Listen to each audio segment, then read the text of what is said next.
3.5 the red headed league. इसका अर्थ होता है लाल बाल वालों का संघ। Sherlock Holmes is probably the most famous and most popular private detective in the world of detective stories and novels.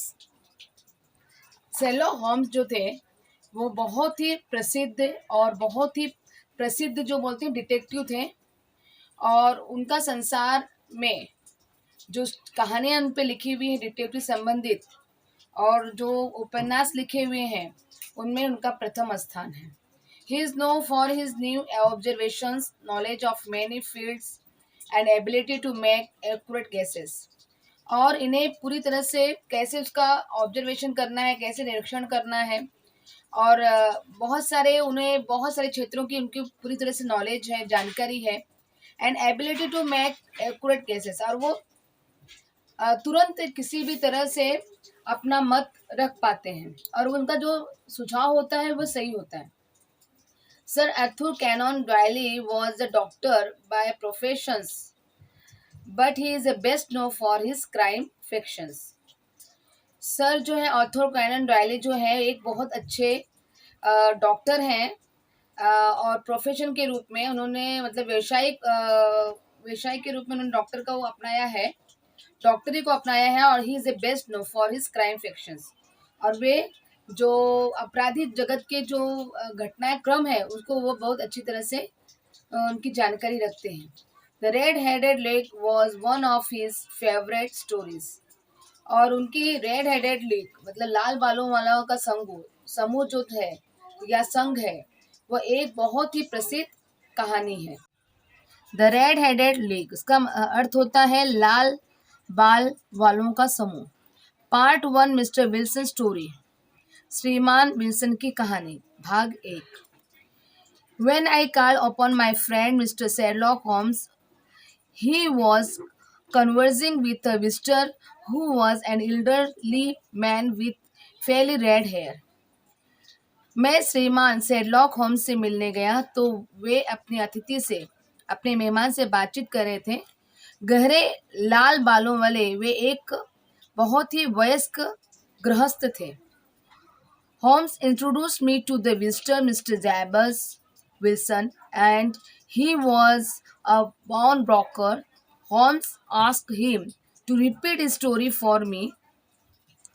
Holmes ने उस अतिथि यानी श्रीयुत जाबेज विल्सन से मेरी पहचान कराई। वे बहुत ही साहूकारी व्यवसायी थे, और होम्स ने उनसे मेरे लिए अपनी कहानी फिर से कहने के लिए कहा। He began by showing us an advertisement in a newspaper. It read as follow. उस गृहस्थ ने समाचार पत्र से एक विज्ञापन दिखाते हुए कहने की शुरुआत की। वह विज्ञापन इस प्रकार था। To the red-headed look.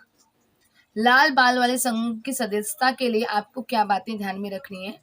There is a vacancy for a member of the league and the salary is £4 a week for nominal service. संघ में एक सदस्य का स्थान खाली है और मामूली काम के लिए प्रति सप्ताह £4 वेतन दिया जाएगा, और इसमें विशेष रूप से रेड हेडेड मैन में apply in person on Monday at 11 o'clock to Duncan Ross at the office of the league, the 7 Fleet Street. अब इसमें यह बताया गया है कि लाल बाल वाले व्यक्ति सोमवार को 11 बजे 7 फीट स्ट्रीट पर संघ के कार्यालय में डक्कन रॉस के पास आकर अपना आवेदन पत्र जमा करेंगे और कर सकते हैं। The advertisement had appear in newspaper 2 months ago.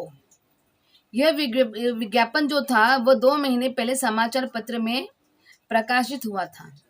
Mister Wilson assistant Vincent Spaulding had show it to him, और मिस्टर विल्सन के सहायक विंसेंट स्पॉल्डिंग ने उन्हें यह विज्ञापन दिखाया था।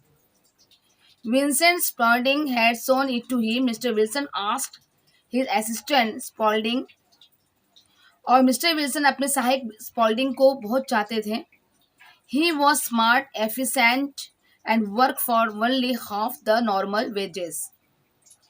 वह होशियार था और बहुत ही चतुर भी था, दक्ष भी था, मतलब किसी कार्य में पूरी तरह से परिपूर्ण था और आधे वेतन पर वह काम करता था. But the assistant also had his faults. लेकिन उसमें कुछ गलतियां भी थी. Every now and then he left work and went down into the cellar to the develop photographs. वो क्या जब बीच में काम को छोड़कर वो थोड़ी देर के लिए वो जो घर का जो निचला भाग है तल घर में जाता था और फोटो के नेगेटिव धोता था. Photography was his hobby. और फोटोग्राफी करना उसका बहुत ही अच्छा शौक था. Spaulding showed the advertisement to the Mr. Wilson and explained to him that an American's millenarian. Spalding ने विज्ञापन मिस्टर विल्सन को दिखाया और कहा कि इस प्रसिद्ध संघ की स्थापना अपने जैसे लाल वाले सभी लोगों की सहायता के लिए मिस्टर हिस्की हॉफकिंस नाम के अमेरिकी लखपति ने की है. Mister Hesken Hopkins had founded the famous Red-Head League to help all red-headed like himself. और जिन्होंने विशेष रूप से जो लखपति होते हैं उनकी वो सहायता करते हैं. Spaulding argued Mr. Wilson to apply for the job, so the two of them went to the address given in the advertisement. इस नौकरी के लिए स्पॉल्डिंग ने मिस्टर विल्सन से आवेदन करने का अनुरोध किया और इसलिए वे दोनों विज्ञापन में दिए गए पते पर जा पहुंचे. Fleet Street was full of red-headed peoples. Mr. Wilson thought that with so much competition he would not get the job. He wanted to go back, but Spaulding pushed through the crowd and took Mr. Wilson to the office. Fleet mark सभी लाल बाल वाले लोगों से पूरा खचाखच भरा हुआ था.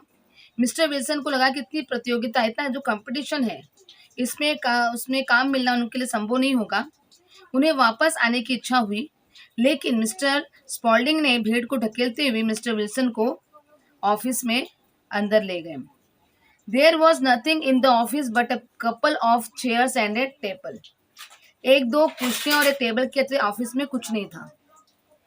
A red headed man set behind the table. Table के पीछे लाल बाल वाला एक आदमी बैठा था. A red headed man set behind the table and he was Mister Duncan Ross, representative of red headed league. और ये उसका नाम मिस्टर डंकन रॉस था और वो लाल बाल वालों के संघ का प्रतिनिधि था. He was very pleased to see Mr. Wilson and announced immediately that he was well suited for the job. और मिस्टर विल्सन को देखकर ही वो बहुत खुश हो गए और उन्हें तुरंत जाहिर कर दिया कि वो इस काम के लिए बिल्कुल योग्य हैं.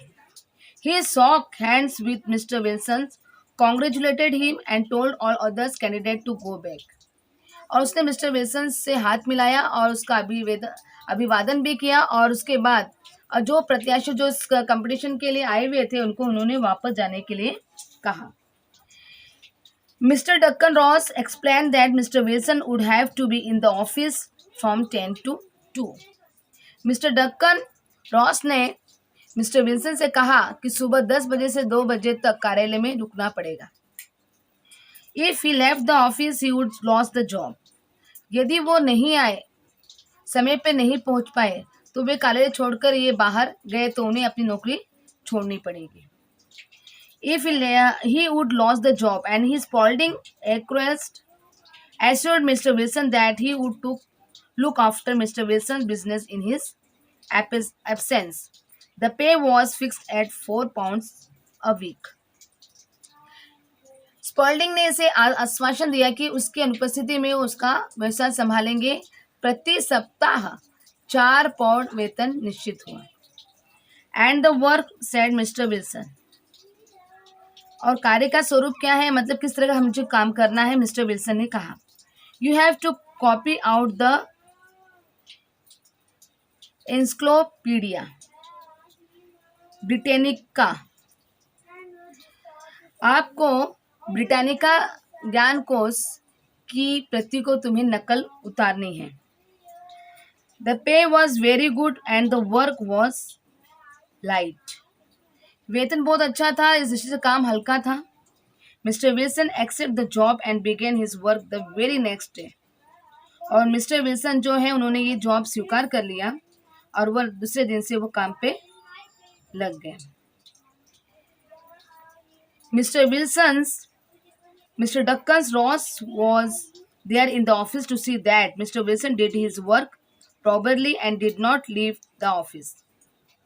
और इसमें मिस्टर विल्सन काम व्यवस्थित ढंग से कर रहे हैं कि नहीं और ऑफिस छोड़कर जाते तो नहीं है, ये देखने के लिए मिस्टर डंकन रॉस से देखने के लिए वो हर समय प्रेजेंट रहते थे।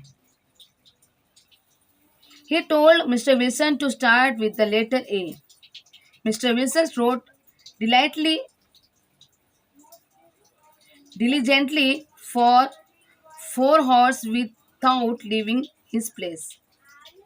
वहाँ पर विशेष रूप से उन्होंने फिर मिस्टर विल्सन को अ अक्षर से शुरुआत करने के लिए कहा। मिस्टर विल्सन अपनी जगह से बिना उठे लगातार 4 घंटे रुचि लेकर काम करते थे। Mister Ross would drop in from time to time to see that all was right with Mr. Wilson. और बीच बीच में वो बिना उठे लगातार 4 घंटे काम करने वाले व्यक्ति को सब कुछ ठीक ठाक चल रहा है कि नहीं, ये देखने के लिए मिस्टर डंकन समय समय पर आकर चले जाया करते थे। At 2 o'clock, he bade Mr. Wilson's good day and locked the door of the office. और दोपहर के 2 बजे उन्होंने मिस्टर विल्सन को विदा किया और कार्यालय के दरवाजे पर ताला लगा दिया।